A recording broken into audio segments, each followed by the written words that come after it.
So the challenges that I faced with enrolling into WSU were just getting everything checked off. I was working on my bachelor's and I was like, I'm gonna go back to school.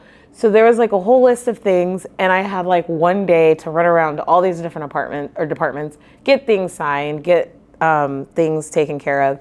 It was very stressful, but we managed to get it all done and I was able to start classes on time. Of course, after that semester, I got pregnant, so then I dropped back out again. And then I decided to go back to school once I was like ready.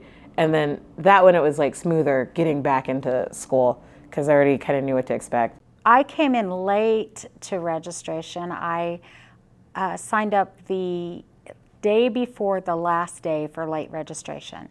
So I was already a fish out of water and then didn't have the benefit of the first week of classes. But everyone was so kind to me in registration. Not me becoming overwhelmed with emotion because I'm,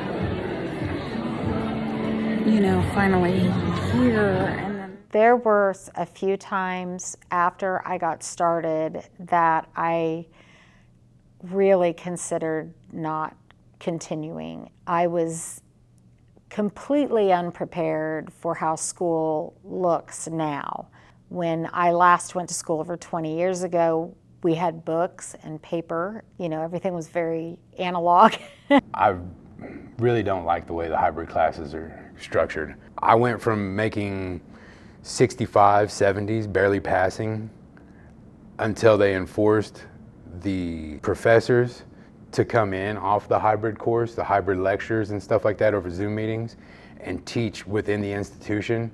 After that, I was making 95s. I went from like being just an average student to becoming a director's honor roll. I was the director's honor roll like basically overnight, thanks to that. I feel very connected to the adult learner office and that I feel always welcome to come in, and I feel very connected at the library. I spend a lot of time there and everyone there is so nice, and I love it there. I love the stacks, I love the focus rooms. That's basically my happy place with all the kids I have at home, So when I was doing my undergrad, no, I did not feel connected because I would just come to school and then go do my work. I didn't really have any friends on campus. I didn't know anybody.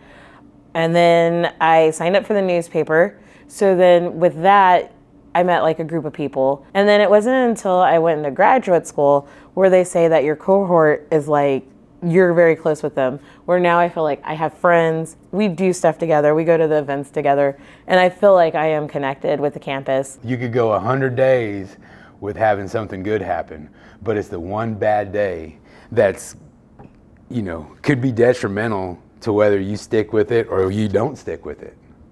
Yeah, the negative interactions that I've had on campus, I've had with students, fellow students, and with faculty and or staff.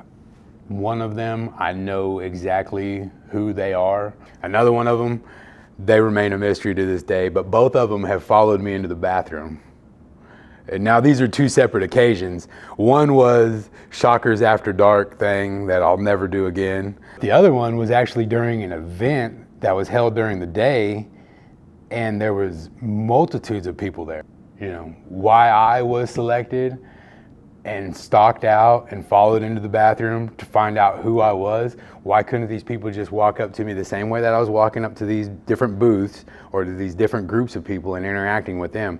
Why did they choose to not ask me or approach me in that manner? They chose to basically stalk me into the bathroom, which I knew they were following me. They never said, hey, could we have a moment of your time or anything like that. And it was sort of like, it was demeaning, hurtful, and it was very embarrassing. It crushed me. Instead of being in these little cliques and groups, learn who's a member of your community. Learn who makes up your community. Because at the end of the day, like, how you function is a reflection of that community. How your community functions is a reflection of you. So if there's not cohesiveness, if there's not bonding, if there's not working, how could you make sure that your community is headed in the right direction? I don't know.